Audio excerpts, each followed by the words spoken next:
آمن الرسول بما أنزل إليه من ربه والمؤمنون كل آمن بالله وملائكته وكتبه ورسله لا نفرق بين أحد من رسله وقالوا سمعنا وأطعنا غفرانك ربنا وإليك المصير لا يكلف الله نفسا إلا وسعها لها ما كسبت وعليها ما اكتسبت ربنا لا تؤاخذنا إن نسينا أو أخطأنا ربنا لا تؤاخذنا إن نسينا أو أخطأنا ربنا ولا تحمل علينا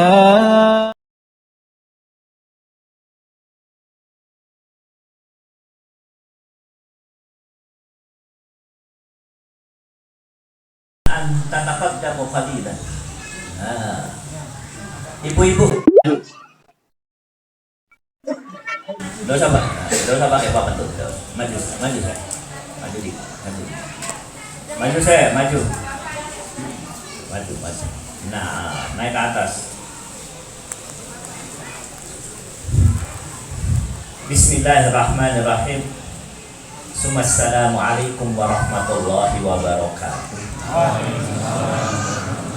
Innal hamdalillah nahmaduhu wa nasta'inuhu wa nastaghfiruh wa na'udzu billahi min shururi anfusina wa min sayyiati a'malina may yahdihillahu fala mudilla lahu wa may yudlil fala hadiya lahu nashhadu an la ilaha illallah wahdahu la syarika lahu wa nashhadu anna Muhammadan abduhu wa rasuluh. Allahumma shalli ala sayyidina Muhammad wa ala alihi wa sahbihi wa man wala. Usikum wa nafsi bi taqwallah faqad fazal muttaqun. Wa qad qala ta'ala fi kitabihil aziz ya ayyuhalladzina amanu taqullaha haqqa tuqatih wa la tamutunna illa wa antum muslimun wa ba'd. Iman fiddin rahimakumullah, bapak-bapak, ibu-ibu, saudara-saudara sekalian, adik-adik dan anak-anakku yang dicintai oleh Allah Subhanahu wa taala. Alhamdulillah pada kesempatan malam ini kita bisa berjumpa. Mari kita berdoa kepada Allah Subhanahu wa taala. Semoga perjumpaan ini memberikan manfaat bagi diri kita, keluarga kita, anak istri kita, orang tua kita, guru-guru kita, kaum muslimin fid dunya wal akhirah.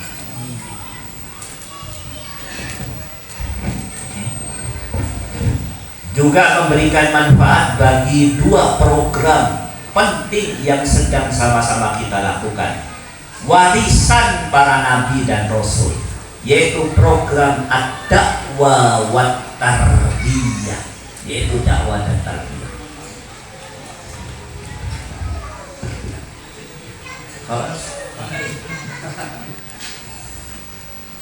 Untung anak sendiri. Selanjutnya kami wasiatkan buat diri kami juga buat semuanya, marilah kita tingkatkan takwa kepada Allah Subhanahu wa taala. Iman fiddin rahimakumullah, ada satu ayat yang sebenarnya sering kami sampaikan di dalam kajian kami, amat sangat sayang kalau pada pertemuan kali ini tidak kami sampaikan, yaitu Allah Subhanahu wa taala berfirman di dalam surat At-Tur ayat 27, 28, 29. Wa akbara ba'duhum ala ba'din yatasaalun qalu inna kunna qablu fi ahlina muslimin famanallahu alaina wa waqona adabas. Ayat ini menjelaskan nanti di surga ahli surga akan mendapatkan banyak kenikmatan. Salah satu kenikmatannya diberi kesempatan untuk berkunjung kepada ahli surga yang lain. Silaturahim. Silaturahim itu nikmat. Apalagi silaturahmi kepada ahli jannah. Yang datang ahli jannah, yang didatangi ahli jannah. Pada saat silaturahim itu terjadi dialog antar ahli jannah. Dialog yang pertama tentu tanya tentang identitas pribadi. Asmanipun sinten, saking pundi, kulo saking Amerika, kulo saking Magetan, itu biasa. Dialog yang kedua pasti dan diabadikan oleh Allah di dalam surat At-Tur. Apa kiatnya Anda masuk jannah? Jawaban ahli jannah diabadikan oleh Allah di dalam ayat tersebut. Inna kunna qablu fi ahlina musyrikin famanallahu alaina wa waqona adabasamum. Ya ahli, kata ahli jannah, hari ini aku mendapatkan puncak kenikmatan surga, dihindarkan daripada puncak kesengsaraan neraka. Tahukah Anda apa sebabnya? Sebabnya satu. Dulu waktu aku hidup di dunia selalu menjaga sikap musyrikin. Apa itu musyrikin? Yang lain senang-senang, keluargaku foya-foya, teman-temanku gembira ria, aku tetap menjaga diri musyrikin. Apa itu musyrikin? Tetap takut kepada Allah Subhanahu. Maka dari ayat ini kita bisa mengambil satu kesimpulan penting. Ciri ahli jannah waktu di dunia tetap menjaga diri untuk takut kepada Allah. Kemudian iman bid'ah rahimakumullah, alhamdulillah pada hari ini kita bisa mengadakan satu kajian. Saya ingin menyampaikan satu hal penting. Syekh Abdullah Azam rahimahullah pernah berkata, wallahi saya membaca surat Ibrahim ayat 24 ini saya nggak paham. Saya menjadi paham setelah melihat cerita dua orang sahabatku. Surat Ibrahim ayat 24 itu bunyinya kalimatan thayyibah kasajaratin thayyibah asluha sabit wa far'uha fis sama tu'ti ukulaha kullu hinin bi'idni rabbi. Ibu-ibu dengar kajiannya? Jelas? Bapak-bapak jelas? Kata saya Abdullah Azam, saya nggak paham ayat ini. Ayat ini bunyinya kalimat thayyibah itu seperti pohon yang baik, akarnya mengkuat, cabangnya menyebar, dan setiap musim memberikan buahnya dengan izin Allah. Saya nggak paham sampai akhirnya yang saya paham setelah saya mendengar dua kisah sahabatku sekaligus guruku. Yang pertama Ibnu Taimiyah. Anda tahu Ibnu Taimiyah hidupnya diasingkan, disiksa sampai masuk penjara. Bahkan ada yang mengatakan meninggal di penjara, ada juga yang meninggalkan, ada yang mengatakan meninggal setelah keluar dari penjara. Waktu beliau masuk penjara, pondoknya dibubarkan, murid-muridnya diusir, termasuk muridnya yang paling utama namanya Ibnu Qayyim diusir. Tapi setelah beliau meninggal, tulisan beliau, perkataan beliau menyebar di seluruh dunia. Saya berani katakan tidak ada pondok pesantren di muka bumi ini yang tidak membahas dan memiliki buku tulisan Ibnu Taimiyah, kecuali pondok yang nggak punya. Satu Ibnu Taimiyah. Yang kedua Sayyid Qutb disiksa, di penjara, bahkan dihukum mati oleh rezim yang berkuasa di Mesir. Begitu dahsyatnya siksaan yang didapatkan oleh Sayyid Qutb, sampai-sampai keluarganya menceritakan untuk dibesuk, ketemu keluarganya di penjara, dibesuk itu Sayyid Qutb harus mandi air hangat, menghangatkan badannya 2 jam baru kuat, karena kaku dia, karena dahsyatnya penyiksaan. Tapi setelah beliau meninggal, tulisannya tersebar. Begitu dahsyatnya beliau, begitu ditakuti waktu beliau di penjara atau meninggal, bukunya yang sangat terkenal Ma'alimah fit Thoriq, kalau dimiliki oleh seseorang yang memiliki bukunya, penjara 7 tahun memiliki buku. Setelah beliau meninggal, kitab tafsirnya yang sangat terkenal Fi Zilalil Quran diterjemahkan ke 70 bahasa di seluruh dunia. Apa keistimewaan 2 orang ini, Sayyid Qutb dan Sayyid Qutb dan Ibnu Taimiyah? Kalimatan thayyibah kasajaratin thayyibah asluha sabit wa far'uha fis sama ta'ti ukulaha kullahinin bi'idni rabbi. Sebabnya satu, mereka mempunyai keikhlasan. Ikhlas, keikhlasan itu menumbuhkan amalannya waktu beliau hidup, setelah beliau meninggal, setelah berpuluh-puluh bahkan beratus-ratus tahun, tumbuh seperti tumbuhnya pohon.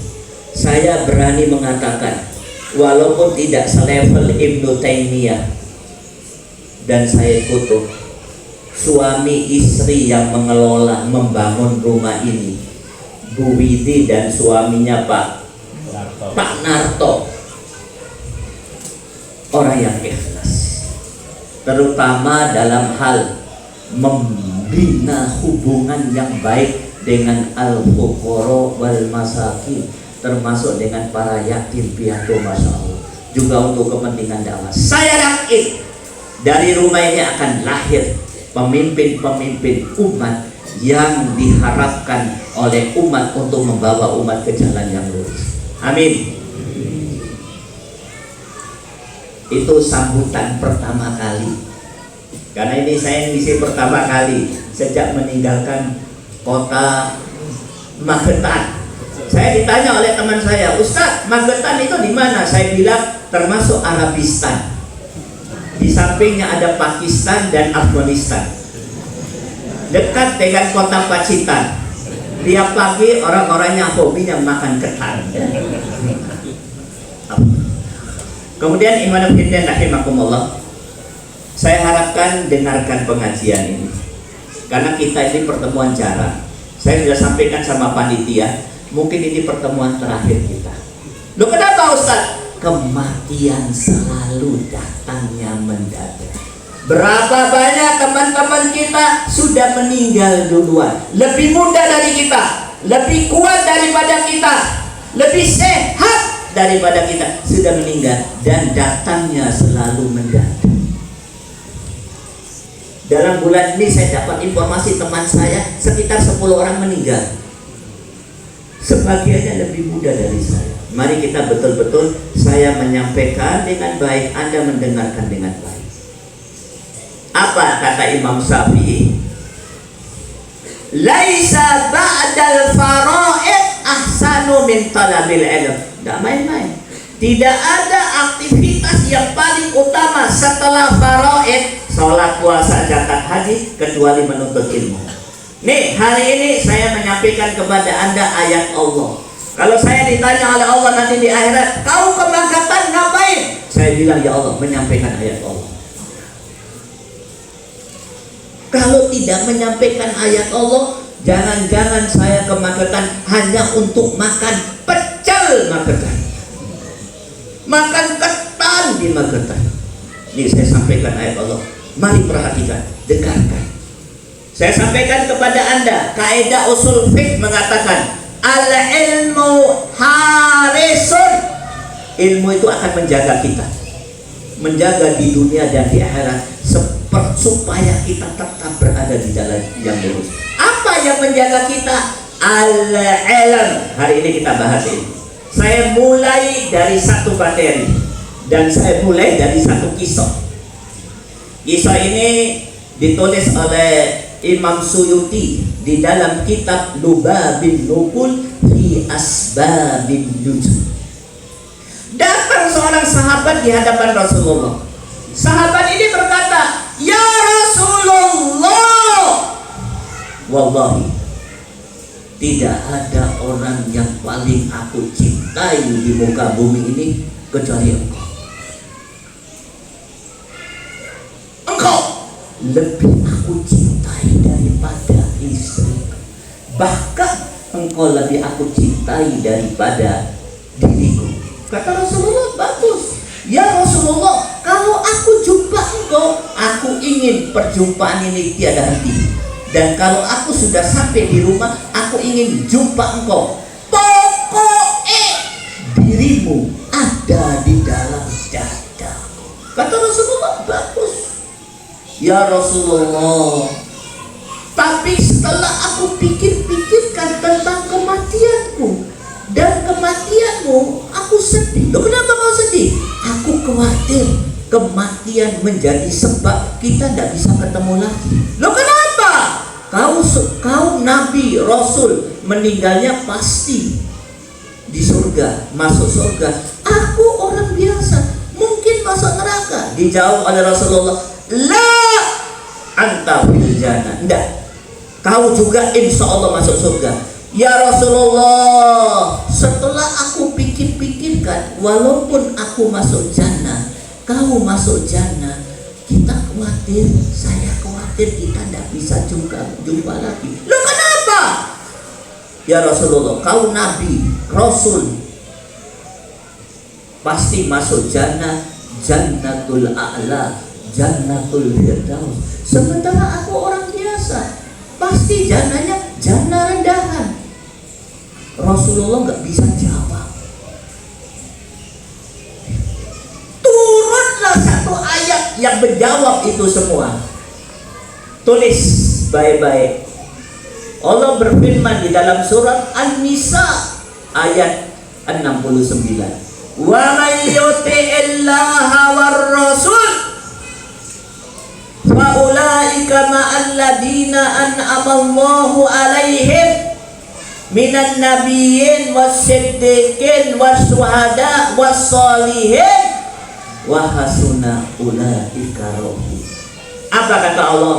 Barang siapa yang melakukan dua pekerjaan, maka dia akan dimasukkan ke Jannatul Firdaus, dipertemukan dengan 4 manusia terbaik yang paling banyak mendapatkan nikmat Allah. Siapa dia?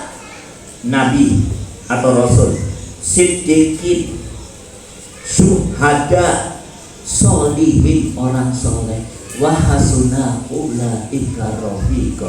Mereka itu sebaik-baik kawan. Ya Rasulullah, tanya sahabat ini, melakukan 2 hal saja aku akan masuk jannah, ketemu kau selama-lamanya. Naam, kata Rasulullah. 2 hal saja, naam. 2 itu taat kepada Allah dan taat kepada Rasul. Sampai di sini bisa dipahami? Suara saya tidak mengganggu, tidak terlalu keras, tidak terlalu pelan. Kenapa ada yang lobang? Maju lagi saya. Maju lagi saya. Taqaddamu 100 kilo saya datang ke sini. Saya minta Anda 5 cm saja maju. 100 kilo saya ya.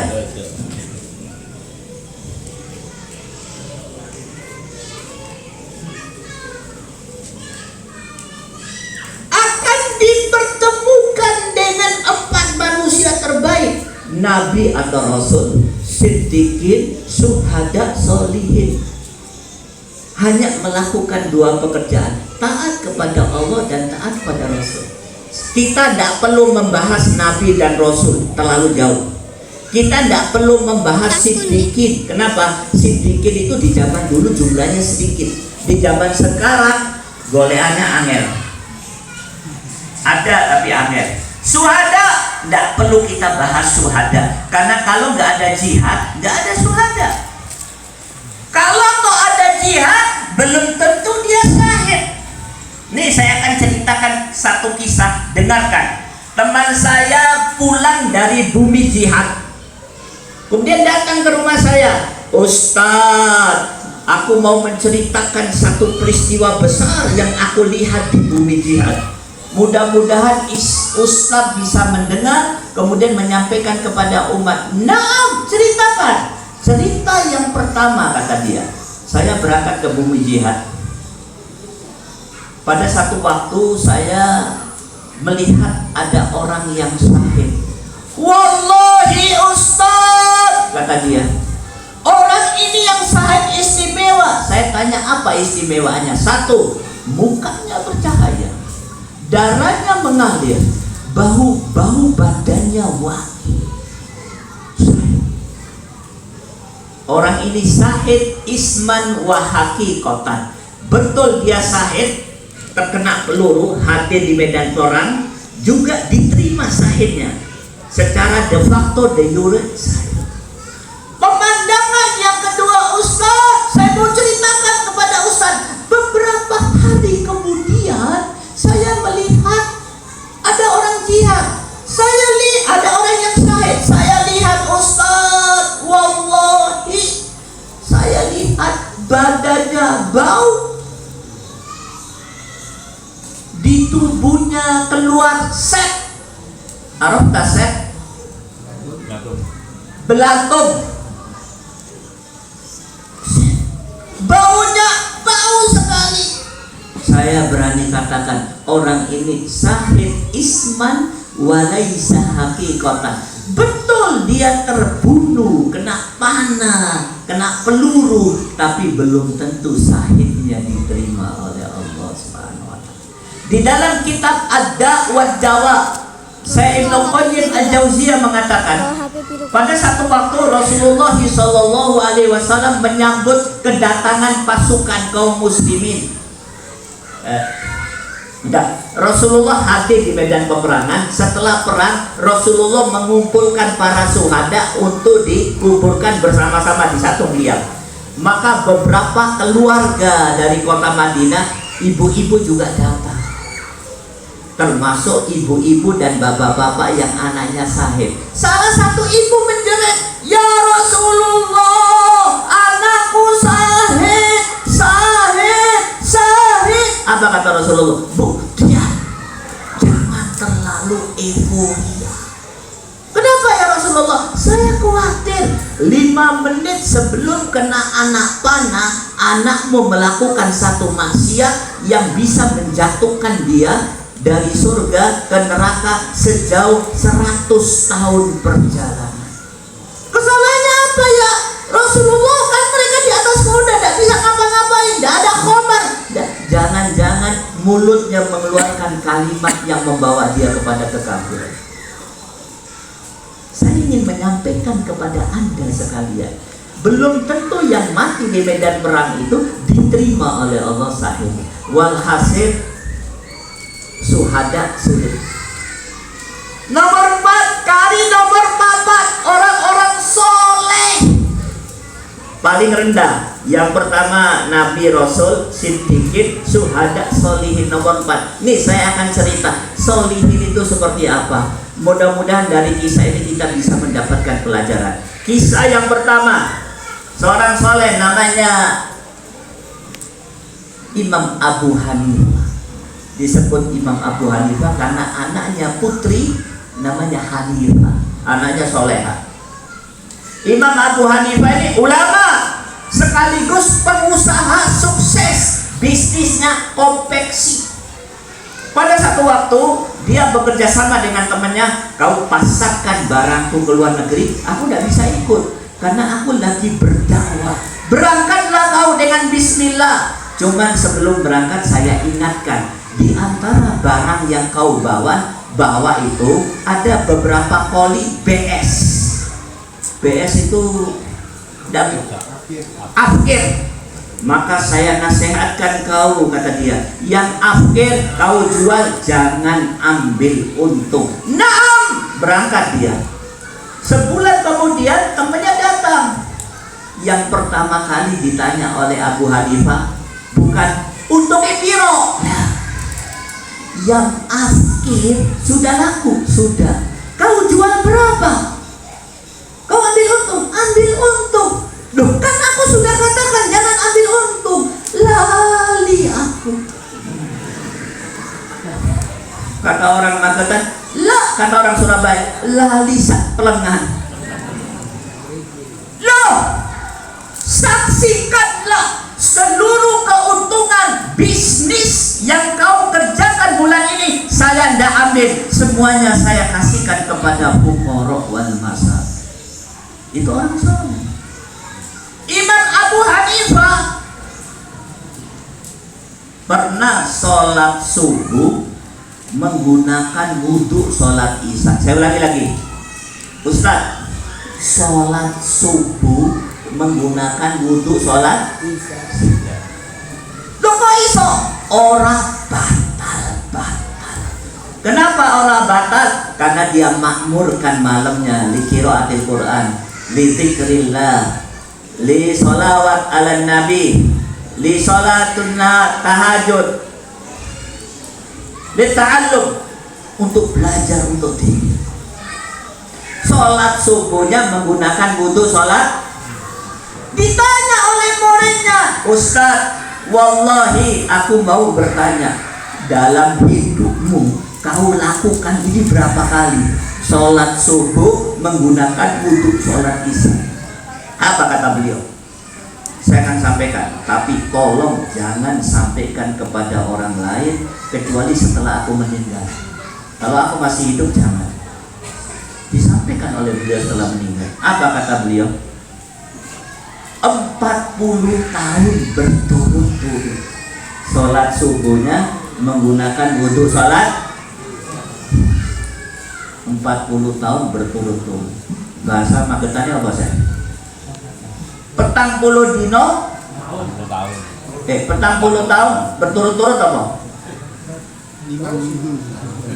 Berturut. Contoh yang pertama. Contoh yang kedua, ada orang soleh, bapaknya soleh, anaknya soleh, namanya Ibrahim bin Adham. Pada satu waktu Ibrahim datang ke rumah anaknya. Setelah sampai di rumah anaknya, ketemu dengan mantunya. Mantunya mengatakan, Pak, mertuaku, anakmu di pasar jaga toko. Dia datang ke toko.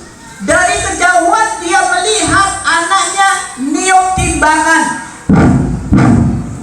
Makin dekat, niup timbangan. Ditanya oleh bapaknya, enak, apa yang kau lakukan? Niup timbangan. Lo kenapa? Supaya nggak ada debu. Lo kenapa? Supaya tidak merugikan konsumen.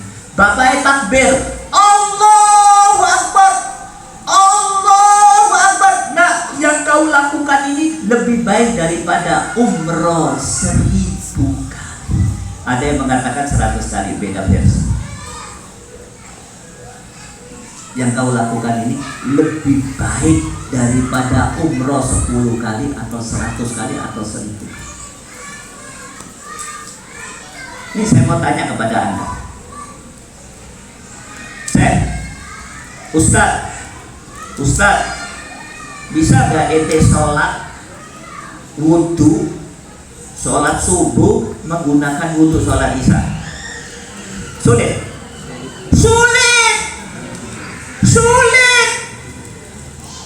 Tapi apa kata Allah? Tenang, cukup lakukan 2 hal, taat kepada Allah dan taat kepada Rasul. Kita akan dikumpulkan dengan orang terbaik di jannah seperti mereka. Timbangan disebul, gak bisa kan? Sulit, apalagi sekarang. Gak tahu di Magetan, di Solo banyak, dikei waktu. Supaya apa? Kecuali mereka mendapat rahmat Allah. Sulit. Tapi cukup lakukan dua hal. Ita'atullah wa ita'atur Rasul. Kita dikumpulkan bersama. Dalilnya An-Nisa 69. Kisah yang ketiga. Ada seorang soleh, kebetulan sahabat, namanya Umar bin Khattab radhiyallahu. Pada satu waktu dia naik kuda, tiba-tiba jatuh, sakit keras di rumahnya. Teman-temannya besuk. Apa kata temannya? Ya Umar, kau sakit karena jatuh dari kuda. Kata Umar, lah, aku sakit wallahi bukan jatuh dari kuda, aku biasa naik kuda, Bob. Jatuh dari kuda itu makanan sehari-hari. Loh, terus kau sakit karena apa? Dengarkan kisahku, kata Allah. Aku sakit waktu itu aku naik kuda. Non jauh di sana aku mendengar seorang sahabat membaca ayat Quran. Inna adaba rabbika lawaqi ma lahu min dafi. Surat At-Tur ayat 7 dan 8. Ayat ini masuk ke dalam dadaku, bergetar hatiku, bergetar badanku, jatuhlah aku. Di dalam jatuhnya aku ingat ayat ini. Sampai rumah aku sakit karena ikut ingat ayat ini. Bisa gak seperti itu? Sulit. Anda tahu yang didengar oleh Umar berapa juz? 2 ayat. Apakah Umar yang membaca Al-Quran? Tidak, orang lain. Apakah di masjid? Bukan di masjid, di atas kuda, di tengah jalan, di tengah pasar. Tapi ayat itu berdampak. Kenapa? Karena didengar dengan hati. Bedakan dengan kaum muslimin hari ini. Si ngaji DE, bukan orang lain. Bukan 2 ayat, 2 juz. Bukan di atas kuda, di masjid yang ada AC dan karpetnya. Tapi apa yang terjadi? Ayat yang kelima, angop 5 kali. Ayat yang ke-10 tidak jelas suara dia atau suara ngoroknya. Sulit karena membaca ayat dengan hati. Saya ingin bertanya kepada Anda, bisa gak itu dilakukan? Cukup lakukan 2 hal. Ita'atullah wa ita'atur Rasul. Khalas. Kita akan dikumpulkan dengan orang seperti itu. Maka iman dan rahimahullah. Dari surat An-Nisa ayat 69 ada 2 pelajaran penting yang bisa kita ambil. Yang pertama, tidak ada aktivitas yang paling penting yang dikerjakan manusia di dunia ini kecuali 2. Ita'atullah wa ita'atur Rasul. Khalas. Saya ulangi lagi. Ibu-ibu dengarkan. Hebatnya ibu-ibu menulis semua. Kalau bapak-bapak ditanya, kenapa menulis? Kami sudah kirim sekretaris yang menulis. Hebat. Boleh, tapi setelah sampai di rumah tulisan sekretaris dibaca. Saya lanjutkan. Tidak ada aktivitas yang paling penting yang dikerjakan oleh manusia yang hidup di dunia kecuali 2. Ita'atullah, taat kepada Allah dan taat pada Rasul. Kesimpulan yang kedua, dengarkan. Tidak ada ilmu yang paling penting untuk dipelajari oleh seseorang kecuali 2. Ita'atullah wa ita'atur Rasul. Ustaz, bolehkah saya melakukan pekerjaan lain? Boleh. Syaratnya 1, dalam rangka untuk taat kepada Allah dan Rasul. Saya mau jadi pengusaha, mau jadi dokter, mau jadi perawat, mau jadi bupati, tidak apa-apa. Dalam rangka untuk taat kepada Allah dan Rasul. Ilmu yang paling penting, ilmu untuk taat kepada Allah dan Rasul. Ustaz, bolehkah saya belajar matematika, belajar astronomi, belajar kedokteran? Boleh. tapi dalam rangka untuk bisa mempelajari itaatullah, ilmu untuk taat kepada Allah dan taat kepada Rasul. Itulah kesimpulan yang saya ambil dari pemahaman para mufassir dari surat An-Nisa ayat 69. Oke, sampai di sini bisa diikuti? Sampai di sini bisa diikuti? Nah, mari kita lanjutkan. Topik utama hari ini adalah ilmu yang wajib dipelajari oleh orang yang bertakwa. Maka saya akan membahas kesimpulan yang kedua, ilmu yang harus dipelajari oleh orang yang bertakwa. Apa ilmu yang harus dipelajari?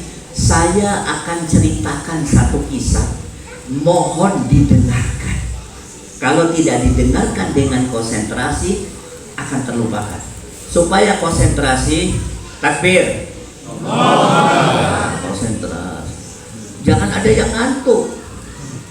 Kalau saya pulang ke rumah habis ngisi pengajian, istri saya bertanya, "Bang, pengajiannya gimana?" Kalau saya bilang musibah, berarti yang ngantuk 3 orang. Kalau saya bilang sama istri saya, musibah kabiro, musibah besar, berarti yang ngantuk 5 orang. Mudah-mudahan tidak ada musibah. Saya lanjutkan. Kita akan mengerucut kepada ilmu apa yang harus kita pelajari. Saya mulai dari satu kisah. Dengarkan kisahnya. Ada seorang yang arif bijaksana. Dia ingin menjelaskan satu hal di hadapan muridnya. Maka dia mengambil di hadapan dia satu timbok, wadah, ember. Bapak ya, ingat ember. Kemudian dia masukkan ke dalam ember itu batu besar sampai penuh. Kemudian dia bertanya kepada muridnya, muridku, ember ini sudah penuh? Kata muridnya, sudah. Kata orang tersebut, orang yang bijaksana, belum. Buktinya saya masukkan batu kecil masih bisa masuk. Rupanya di antara batu besar ada celah, ada lubang. Dia masukkan batu besar sampai penuh. Setelah batu besar itu masuk, dia bertanya kepada murid, muridku, bahasa Magetannya, empun kebek. Soalnya kebek. Kenapa ribut? Berarti ada yang salah ini. Sampun kebek. Kebak. Surabaya kebek, kebak. Sampun kebak. Muridnya mengatakan sampun, kata dia, lah belum.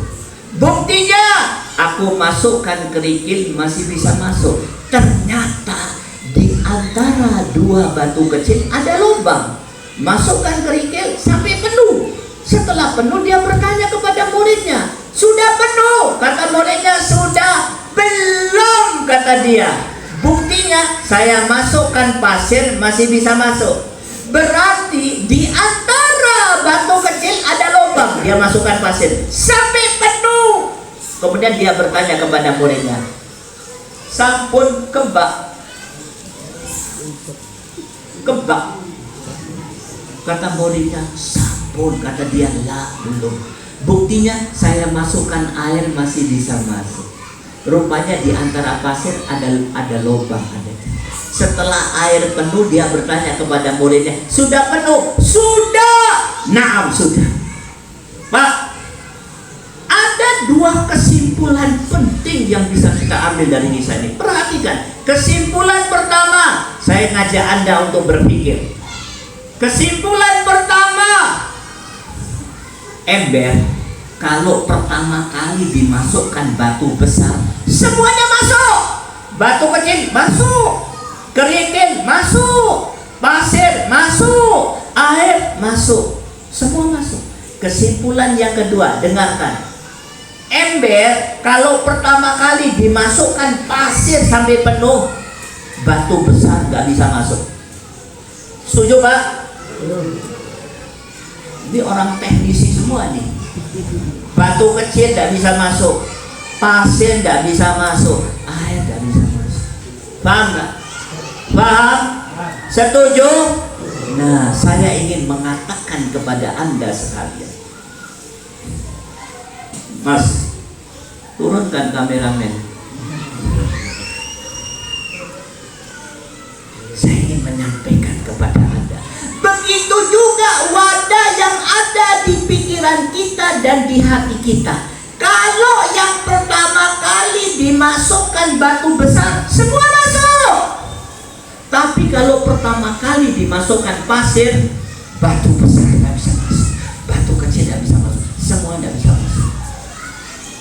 Pak, saya ingin mengatakan kepada Anda, menurut istilah din, istilah agama, istilah Islam, batu besar itu namanya al-usul, sesuatu yang wajib diimani, wajib dipahami, wajib diamalkan. Kalau tidak diamalkan, batal akidahnya, batal Islam. Batu besar. Kalau batu kecil itu namanya tafsir, sesuatu atau al-huruf. Kalau nggak diamalkan tidak apa-apa, tidak rusak Islam kita. Contoh, masuk WC baca doa WC. Ustaz, saya masuk WC tidak baca doa, bagaimana? Apakah saya batal Islam kita? Tidak batal. Atau waktu umroh ada doa-doa tentuin di beberapa keadaan waktu umroh, saya lupa tidak baca, tidak apa-apa. Atau saya nggak baca, tidak apa-apa, tidak batal umrohmu, tidak batal Islam. Tapi ada satu hal namanya al-usul. Pak, ini saya masuk lebih dalam lagi. Para ulama sepakat Islam itu bisa batal, bisa. Sholat bisa batal, wudhu bisa batal.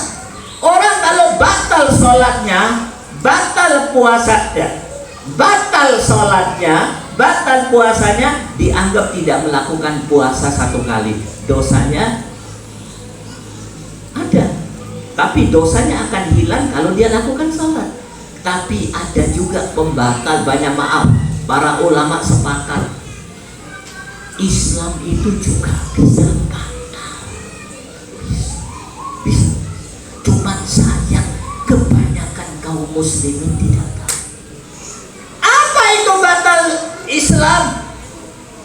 Salah satu pembatal Islam namanya al-i'rad an dinillah, berpaling dari din Allah. Apa kata ulama? Apabila dia melakukan dua hal, la yata'allamuna bil usul wa la ya'maluna bil usul, tidak mau mempelajari al usul, batu besar, dan tidak mau mengamalkan al usul, batu besar.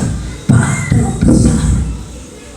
Pak, persoalan dakwah hari ini, kalau Rasulullah dakwah pertama al usul, batu besar, penting. Tapi apa yang terjadi? Semua sahabat memahami batu besar, batu kecil, kerikil, pasir, air, sampai meninggalnya. Tapi dakwah hari ini kebanyakan di zaman sekarang yang penting gak diajarkan, yang diajarkan yang gak penting. Sampai akhirnya seseorang meninggal, dia gak tahu yang penting. Paham sampai di sini? Ustaz, ojo serius Ustaz. Loh, kalau nggak serius sampai kapan? Saya 23 tahun yang lalu saya ngisi pengajian. Saya ingat 23 tahun yang lalu, karena yang ngundang saya sebulan yang lalu meninggal. Dia ngundang saya akikoh anaknya umurnya 23 tahun. Meninggal, Pak Sasmito, kawan beliau. Saya datang takziah, anaknya juga ada. Ustaz ngisi waktu saya lahir, akikoh, dan 23 tahun yang lalu. Dia undang acara penting, diundang 300 orang, yang ngisi 3 orang, saya sama 2 orang yang ngisi. Yang satu sudah meninggal, yang masih hidup saya dengan orang ini. Nggak perlu saya sebut namanya. Saya menjadi pembicara pertama. Waktu itu saya sampaikan, saudara-saudara sekalian, ini ajaran Islam harus dipahami. Kalau nggak dipahami, kita akan rugi di dunia di akhirat. Setelah saya salam, saya duduk di samping pembicara pertama. Pembicara mengatakan, Ustaz, Ustaz ngomongnya kok terlalu serius. Loh kenapa? Ini yang hadir ini apa? Orang yang baru masuk Islam, mu'alaf. Loh 300 orang ini mu'alaf kabeh. Bukan ustaz, bukan orang baru masuk Islam, tapi orang Islam yang awam. Jangan disampaikan. Saya bilang, Ustaz, saya tunjuk dia. Sampai kapan saya nggak sampaikan? Sampai saya meninggal? Sampai Anda meninggal? Dan akhirnya dia meninggal. Atau mereka semua meninggal? Sampai kapan?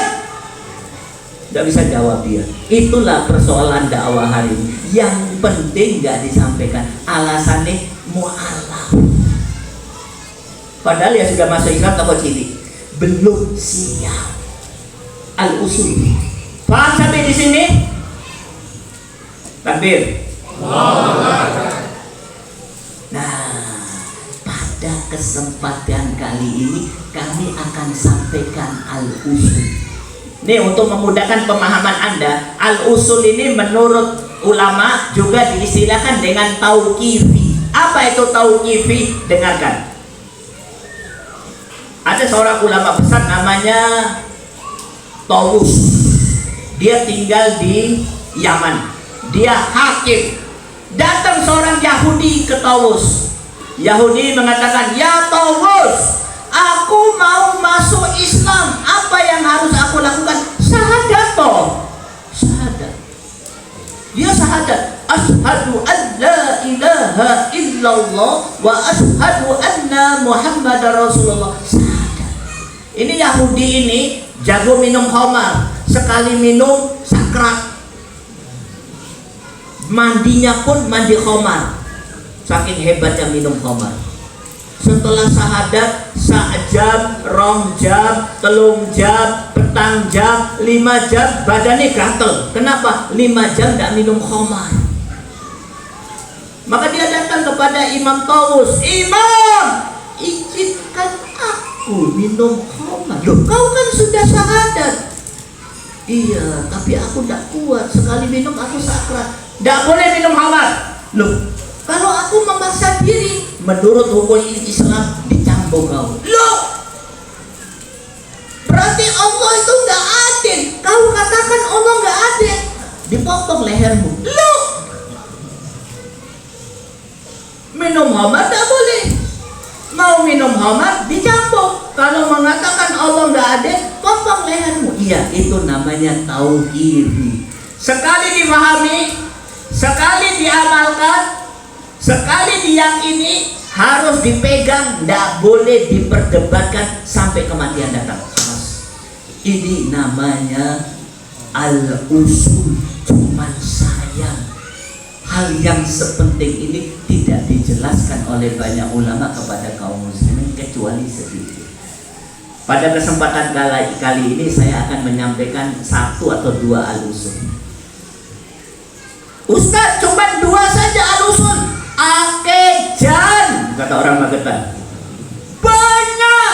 Banyak sekali kami kok nggak tahu." Itulah persoalan dakwah. Nih, saya akan sampaikan al-usul yang pertama. Memang saya nggak urut. Kalau urut menurut kitab, ya nanti kita ambil yang sesuai yang kita perlukan, sesuai dengan keadaan kita sekarang. Bisa mengikuti sampai sekarang? Tidak ada yang ngantuk? Ibu-ibu nggak ada yang ngantuk? Itu yang kerudung hitam kok goyang-goyang begini kepalanya. Lagi khusyuk mungkin. Saya lanjutkan. Ustadz, al-usul sepakat. Jadi al-usul itu satu hal yang perlu disampaikan. Ya, kalau saya datang ke Magetan tidak menyampaikan persoalan ini, buat apa? Di sini sudah banyak ustadz. Ada komandannya para ustadz, Pak Sujadi Abdurrahman. Ada, masya Allah, ketua panitia dari seluruh acara kajian di sini. Ada ustadz, masya Allah, ustadz saat ini sulit untuk dilupakan. Dan ini ustadz kafe. Ada yang ustadz tahfidz, hafidul Quran. Kalau saya nggak menyampaikan ini, buat apa saya ke Magetan? malaikat pasti mengatakan paling-paling golek sego becer. Saya sampaikan yang penting. Saya kan ditanya, ngapain kau ke Makassar? Saya sampaikan satu hal yang penting. Hari ini tidak dipahami oleh kebanyakan kaum muslimin. Nih, saya akan mulai yang pertama. Siap mendengar? Saya sampaikan di akhir.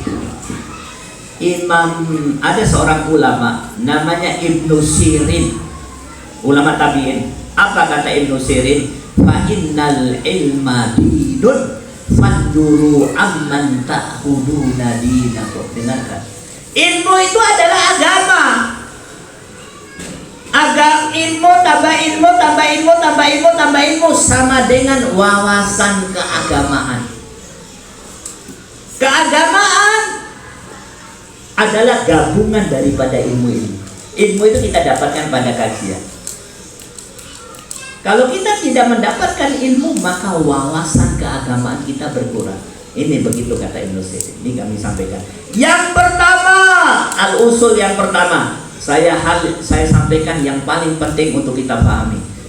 Tolong tulis surat Al-Baqarah 121. Allah Subhanahu wa taala berfirman, alladzina atainahumul kitaba yatlunahu haqqa tilawatih ulaika yu'minuna bih. Jelas ayat. Alladzina atainahumul kitaba yatlunahu haqqa tilawatih ulaika yu'minuna bih. Ulaika yu'minuna bih. Ya, bih. Dengarkan, Pak. Waktu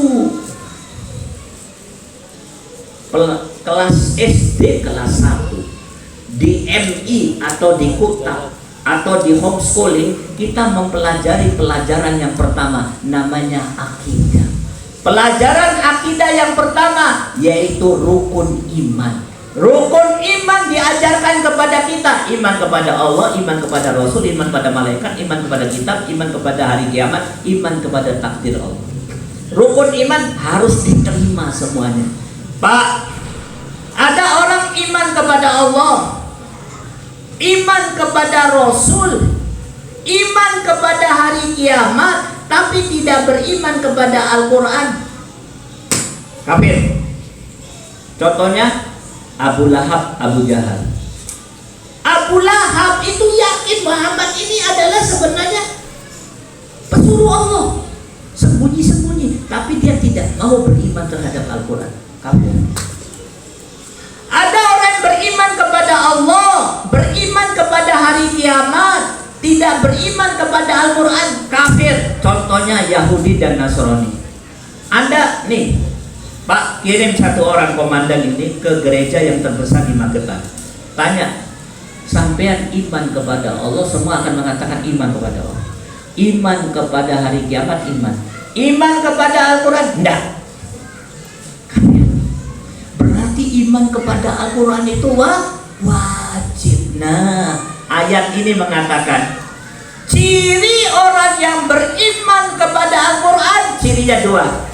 Yatlunahu haqqa tilawati. Yatlunahu haqqa tilawati. Satu, mereka membaca Al-Quran. Ustaz, saya muslim, aktivis muslim, setiap acara saya hadir, tapi kau baca Al-Quran enggak? Tidak beriman kepada Allah. Banyak maaf, saya selalu datang ke kota-kota, selalu ketemu dengan aktivis muslim, selalu masuk masjid, selalu mengajarkan kajian. Kebanyakan saya masuk kota, saya mengambil satu kesimpulan. Ada pemuda Islam takbirnya paling banter, rompinya paling api, rambutnya gondrong, apa? Sel-selnya Masya Allah, takbir pertama, siang malam rapat membicarakan masalah Islam. Aku tanya, wis moco Quran derek? Banyak maaf, tidak sedikit banyak, tapi yang membaca Al-Quran juga banyak. Yang pertama baca Quran, yang kedua haqqo tilawati. Serius ini Pak, ini saya sampaikan ke Magetan. Ini saya tahu separuh, lebih dari separuh ustadz, mereka yang mengawal tarbiyah Islamiyah di kota ini, membaca Al-Quran dengan sebenar-benar bacaan. Saya menyimpulkan pendapat para ulama, membaca Al-Quran dengan sebaik bacaan itu adalah, pendapat saya lebih dari kesimpulan pendapat ulama, mengetahui maknanya.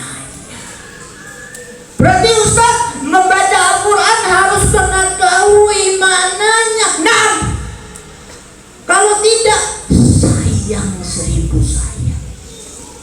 Loh, mengetahui maknanya itu berarti kami harus ngerti bahasa Arab. Nah, kalau nggak bisa bahasa Arab, ya kasihan.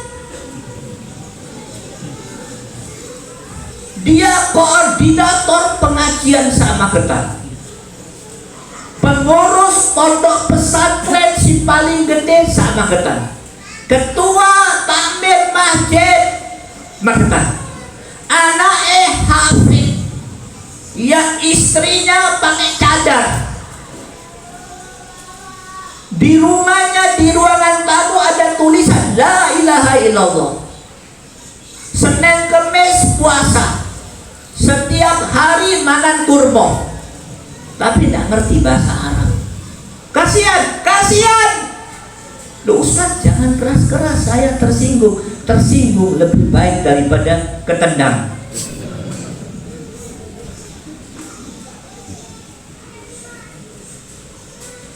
Bagaimana bisa membaca Al-Quran dengan baik kalau dia tidak tahu artinya? Allah Subhanahu wa ta'ala berfirman, Dzalikal kitabu la raiba fihi hudal lil muttaqin. Itulah petunjuk, Al-Quran hudan, petunjuk bagi orang yang bertakwa. Bagaimana bisa menjadi petunjuk kalau dia tak paham artinya? Ustaz, aku ini wis soro, ndak iso belajar Al-Quran, pokoknya ndak iso. Coba dulu, pokoknya nggak iso. Saya tahu kalau orang Magetan bilang pokoknya gue titik telu, titik. Nggak apa-apa, ada cara kedua, lebih gampang. Apa itu? Mengetahui terjemahan, membaca terjemahan. Ustaz, di rumah saya ada terjemahan, tapi di dalam lemari, lemarinya kuncinya hilang. Saya punya terjemahan di atas meja, tapi masih tercover. Sayang dibuka, harganya 250.000. Kasihan. Banyak maaf.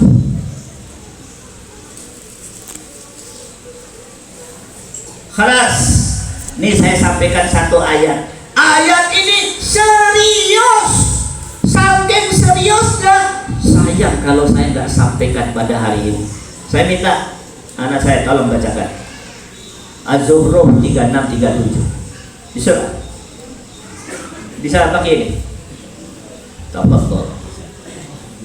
Musani Rosid. Dengarkan ibu-ibu. Surat berapa, Bu? Bu, surat berapa? Ufo tipe 54. Surat apa? Az-Zukhruf 3637. Ini oleh-oleh saya di malam hari ini. Ya, hadiah saya buat Anda sekalian. Sampai rumah baca Az-Zukhruf 3637. Iqra ya hi. Bisurah. Bismillah. A'udzu billahi minasy syaithanir rajim. Bismillahirrahmanirrahim. Wa man ya'shu 'an dzikrir rahmani nuqayyid lahu syaitan. Wa man يعش عن ذكر الرحمن نقيض له شيطانا فهو له قرين وإنهم ليصدونهم عن السبيل ويحسبون أنهم مهتدون. Pak, Surat Az-Zukhruf 36-37 kami akan sampaikan dalam waktu yang singkat. Apa isi ayat ini? Barang siapa yang berpaling dari Al-Quran, Pak, berpaling itu beda dengan ya, berpaling itu beda dengan menolak. Kalau orang kafir menolak, nah berpaling itu setelah melihat tidak melihat lagi, setelah memegang meninggalkan, itu berpaling. Berarti ayat ini untuk orang Islam sudah menerima Al-Quran terus dia tolak, sudah baca Al-Quran dia tinggalkan. Barang siapa yang berpaling dari Al-Quran, orang Islam, Dzikri Rahman itu Al-Quran, maka dia akan mendapatkan 3 hal. Yang pertama, setan akan menjadi korin. Korin itu apa? Koncoplek, besti, bahasa Magetan sedulur selawase. Iya betul. Jangan diketawain Pak, jadi ada salah Kak. Senyumnya senyuman aneh nih. Sedulur selawase. Sedulur selawase setan. Kalau koncoplek saya Anda, tidak apa-apa. Dan setan itu koncopleknya yang dia tidak bisa berpisah. Kalau Anda punya kawan, Anda masuk rumah, kawan Anda tidak ikut ke rumah. Ente dengan istri antum masuk kamar mandi, istri antum tidak ikut ke kamar mandi, kecuali istri yang suka ikut-ikut. Itu. Tapi kalau setan, koncoplek yang menempel, kita tidak bisa bebas daripada tempelannya. Kemana-mana ikut. Dan dia setan. Kalau malaikat tidak apa-apa. Yang kedua, program setan ya sudah ada sabit, menyimpangkan kita dari jalan yang lurus. Setan. Menurut ilmu manajemen, Pak, saya pernah belajar ilmu perang. Musuh itu sulit ditaklukkan kalau mempunyai satu sifat, invisible enemy, musuh yang tidak bisa terlihat. Sulit. Peperangan modern itu menciptakan senjata supaya tidak bisa terlihat. Contohnya senjata yang cepat, tahu-tahu sih meledak, tidak terlihat.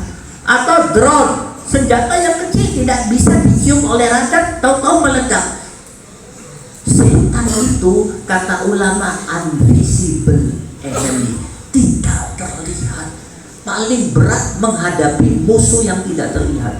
Allah menjelaskan ini, nanti dibaca di rumah, saya nggak baca habis waktunya. Al-A'raf 27. Setan musuh yang tak terlihat. Setan menyesatkan dia. Yang ketiga, Masya Allah, yang ketiga ini sedih sekali. Wa yahsabuna annahum muhtadun.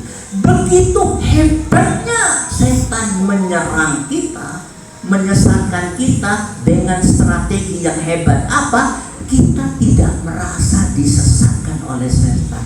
Bahkan kita beranggapan muhtadun, kita mendapat petunjuk. Tuh, kau ini masuk neraka. Sopo, aku ahli surga. Tuh, kau ini disesatkan oleh setan. Aku sedang menuju surga. Coba lihat kehebatan setan. Apa sebabnya? Ya'su an dzikrir rahman, berpaling daripada Al-Quran. Ya Agi, nih tanya Pak Juher nih, jago nyetir mobil, Magetan Solo setengah jam bisa saya. Kalau Pak Jati mungkin, oh ini ahlinya. Nih saya mau tanya sama 3 orang nih. Ini naik mobil nih, 5 menit tok tok, 5 menit tok. Kau tinggalkan konsentrasimu, lihat ke depan, nyamping, lihat ke samping atau buka HP. 5 menit tok. Apa yang terjadi, Syekh? Kecelakaan. Apa yang terjadi? Nabrak, walhasil musibah. 10 tahun yang lalu waktu saya tinggal di Surabaya, atau 7 tahun yang lalu waktu saya tinggal di Surabaya, saya membaca ada satu tulisan, di zaman modern, di kota yang paling ramai di muka bumi ini, jangankan 5 menit, setengah menit orang nyetir, lihat ke samping, tabrak, kecelakaan, musibah. Kalau tidak percaya, coba aja jalan tol, ngobrol kan, kurang dari setengah menit hancur.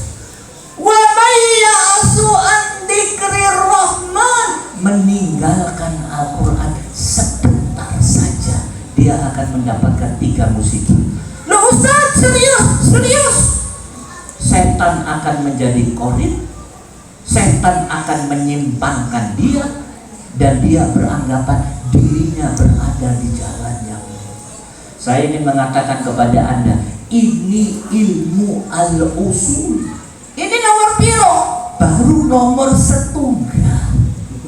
Masih ada berapa? 99. Mau dilanjutkan? Tidak kuat kita. Lain kali kita lanjutkan. Baru yang berapa? Serius. Saya cukupkan yang pertama. Mari kita masuk yang kedua. Loh, masih entek waktuku. Ngundang pengajian cuma 1,5 jam. Saya bertanya 6 jam apa 8 jam? 1,5 jam. Catat baik-baik. Menit dauro 4-6 jam. Siap? Ibu-ibu siap? Oh, ente tidak siap? Anggota, bapak-bapak siap? Siap ini? Pengajian 1,5 jam. Kurang. Nih yang kedua saya sampaikan agak cepat dikit. Gak apa-apa ya? Saya tak isi sedikit ya. Al-usul yang kedua.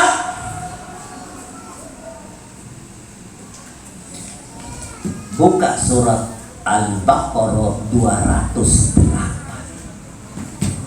Allah Subhanahu wa taala berfirman, Ya ayyuhalladzina amanu dakhulu fis-silmi kaffah wa la tattabi'u khutuwatis syaitan innahu lakum aduwwun mubin. Ayat ini menjelaskan perintah untuk Islam secara keseluruhan. Nomor 1. Nomor 2, apabila seseorang Islamnya tidak seluruh, maka dia mengikuti langkah setan, dan setan adalah musuh yang nyata. Pelajaran. Ustaz, Islam secara keseluruhan itu apa? Menurut para ulama, di antaranya dijelaskan gamblang oleh seorang ulama besar namanya Abdul Qadir Al-Auda dari Mesir. Beliau terbunuh syahid karena dibunuh oleh rezim yang zalim di Mesir beberapa puluh tahun yang lalu. Apa kata beliau? Islam secara keseluruhan apabila dalam 3 hal Islam, dalam 3 hal benar. Yang pertama, akidahnya benar, rukun iman. Yang kedua, as-sa'air at-ta'abudiyah, peribadatan sehari-harinya benar, sholat, puasa, zakat, haji. Yang ketiga, tunduk kepada hukum Allah. Kebanyakan kaum muslimin hari ini akidahnya oke, sholat, puasa, zakat, hajinya oke, tapi dalam hukum Allah enggak. Hukum Allah dalam urusan apa? Nih, urusan pribadi, al-fardiyah, urusan keluarga, al-ahliyah, urusan istimaiyah, urusan kemasyarakatan, urusan ekonomi, urusan politik dan lain sebagainya. Ustaz, apakah itu penting? Nih saya akan sampaikan satu hal. Ternyata di dalam urusan keluarga Allah menjelaskan dengan detail. Cuman sayang banyak di antara kaum muslimin tidak tahu. Contohnya mana? Catat baik-baik. Anda mengikuti saya? Kalau saya jadi ketua panitia, Anda semua tak kasih kopi.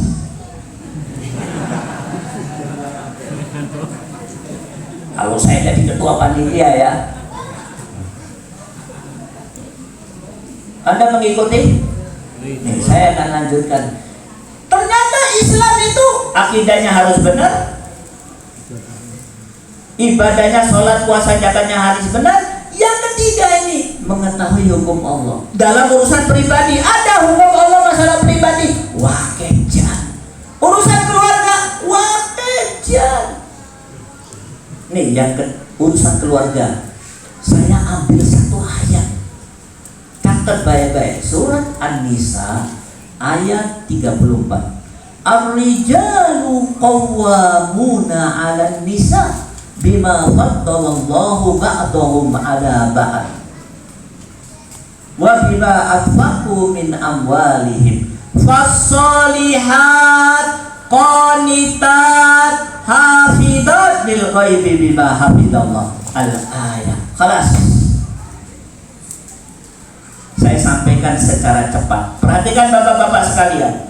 Ayat ini menjelaskan rumah tangga yang diridhoi oleh Allah apabila rumah tangga tersebut ditopang oleh dua pilar.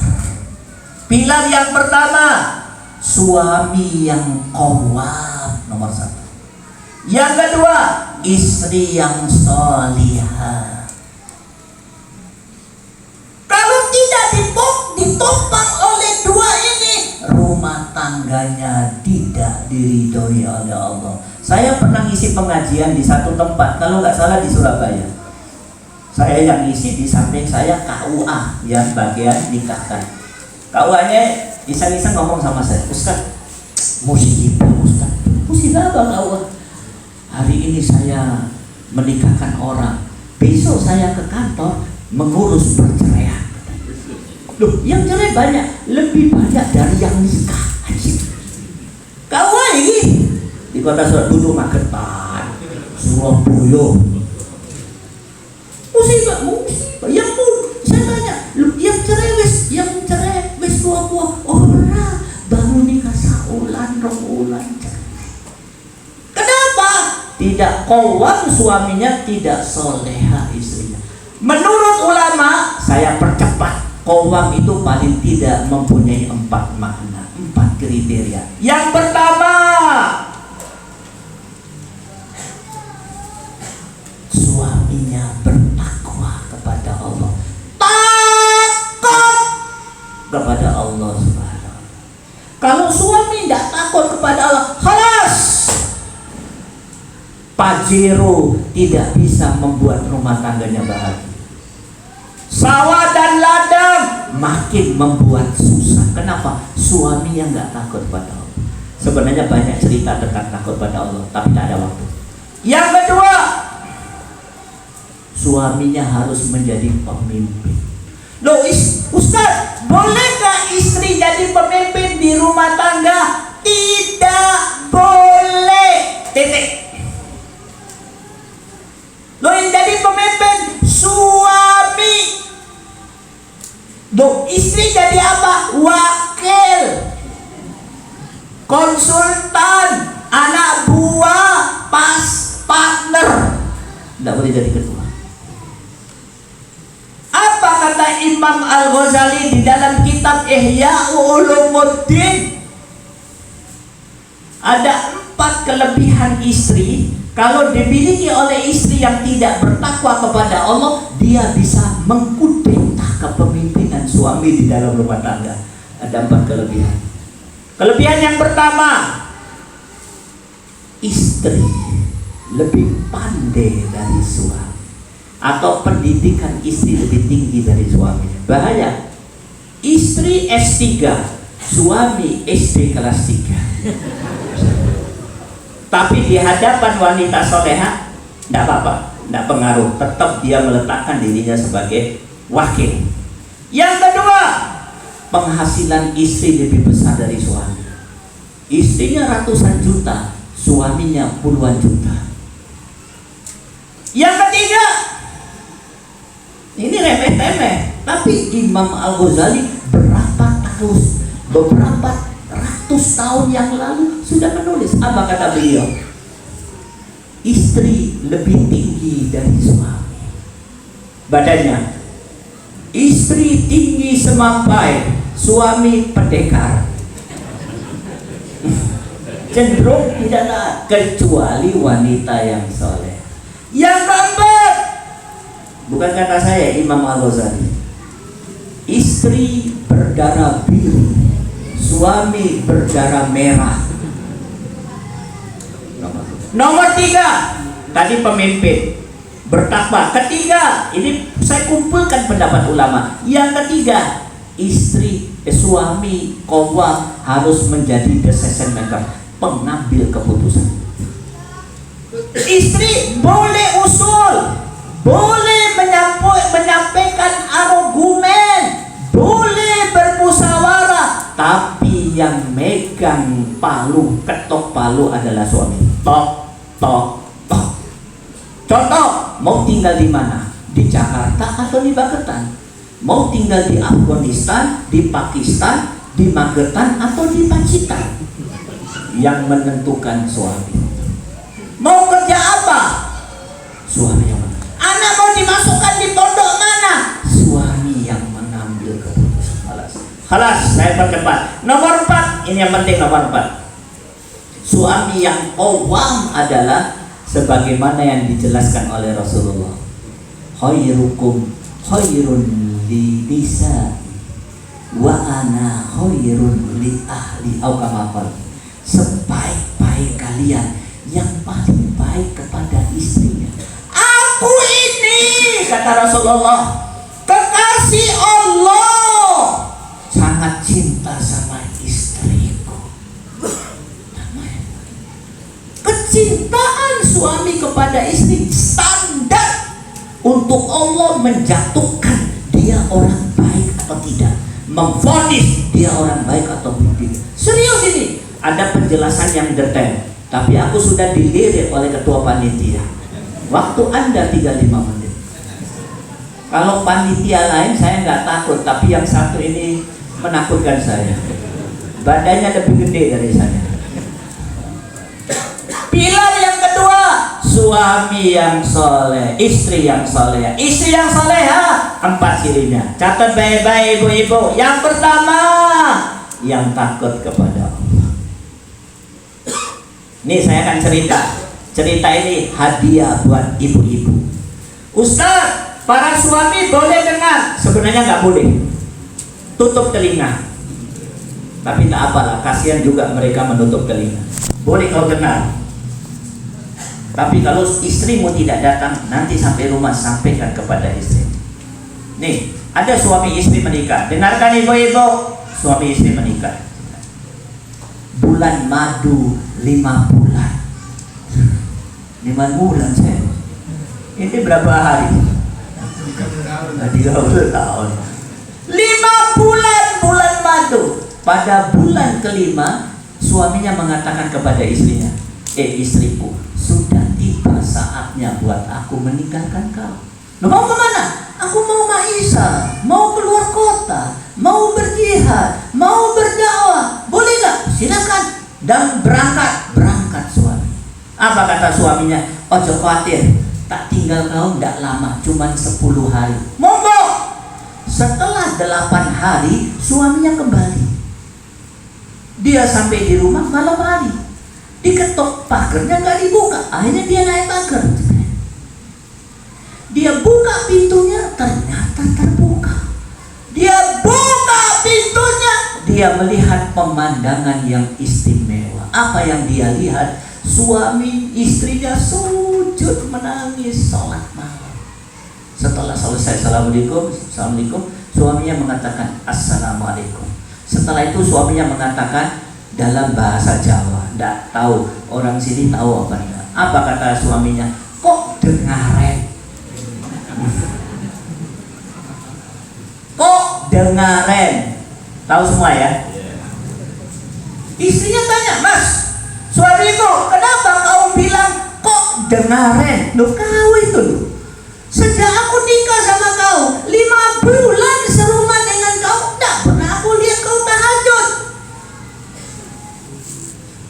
Oh, suamiku, kata istrinya, aku tahajud mulai cilik. Diajarin karo bapak dan ibuku, aku tahajud terus. Loh, buktinya, kata suaminya, waktu aku nikah sama kau sampai 5 bulan satu rumah, tidak pernah aku lihat kau tahajud. Apa kata istrinya? Suamiku, bapak dan ibuku mengajarkan kepadaku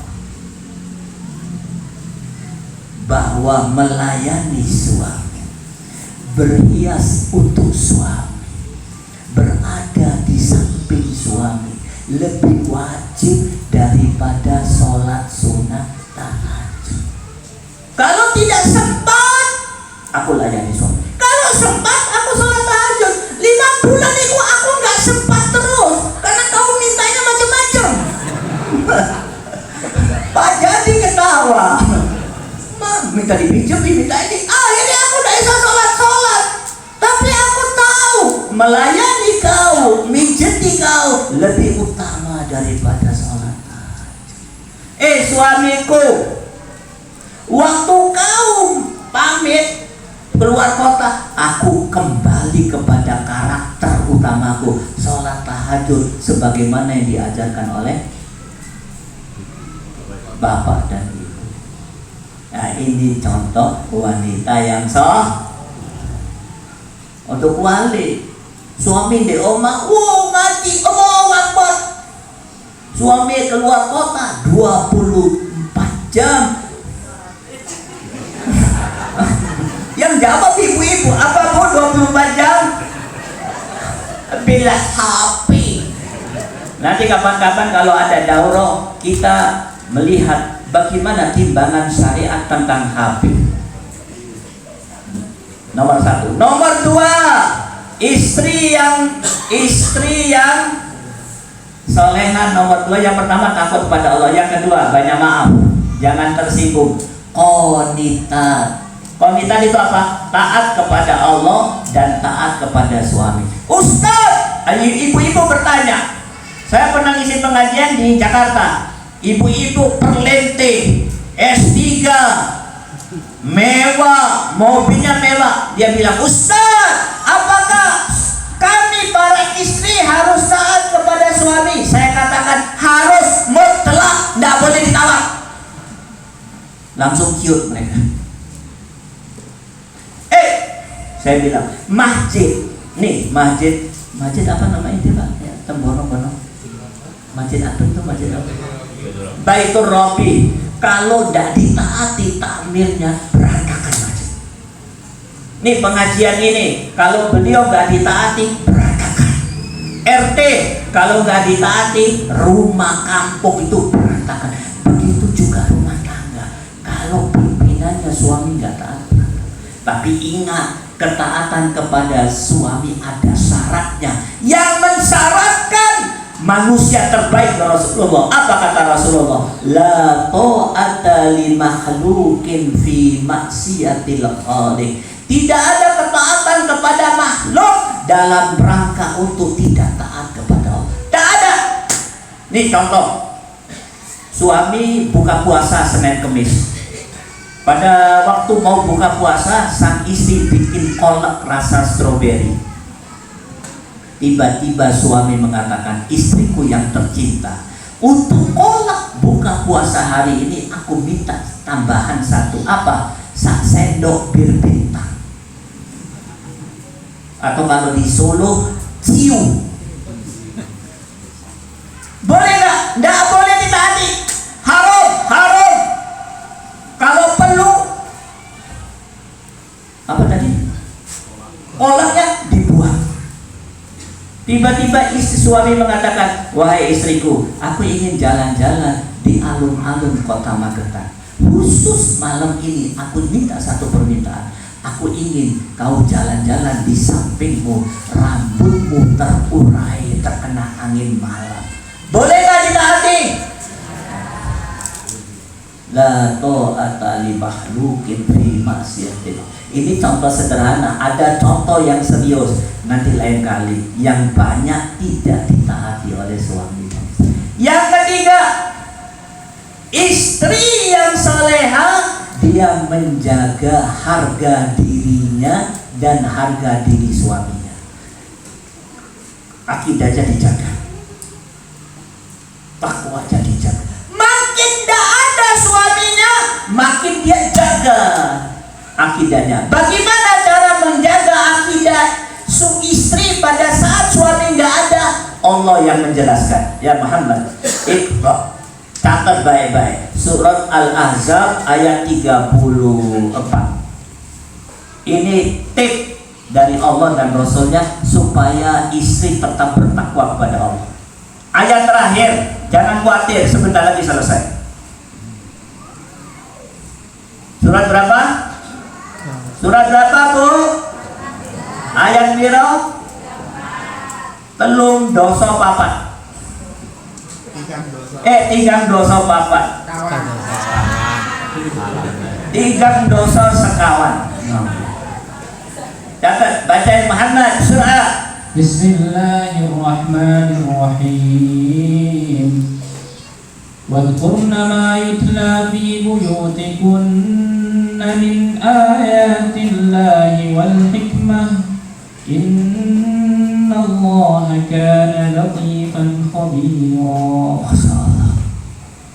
Wadhkurna ma yutla fi buyutikunna min ayatillahi wal hikmah. Ayat ini menjelaskan, serius ini, Bu, serius. Kebiasaan istri Nabi, istri sahabat, istri para tabi'in, istri mukminin dan ummahat wal akhawat, selama dia di rumah, di samping berfungsi sebagai istri, sebagai ibu, dan melakukan tugas kerumah tanggaan, ada satu tugas yang tidak boleh disepelekan. Apa itu? Membaca sampai ingat apa yang dibaca. Dua hal yang dibacakan oleh suaminya kepada dia atau dibacakan oleh gurunya kepada dia, Al-Quran dan hadis Nabi. Loh, betul Ustaz? Nah, berarti di antara pekerjaan istri selama ada di rumah membaca Al-Quran dan hadis Nabi. Loh Ustaz, hadis Nabi itu regane larang nggak? Murah, lebih larang charger Anda. Charger. Loh kalau kami tidak punya duit, potmu dolen. Rata-rata Anda ini kan orang Magetan, punya sepatu 5 pasang. Kau jual yang 4 itu untuk beli hadis Nabi. Loh kalau nggak ada hadis, musibah kabira.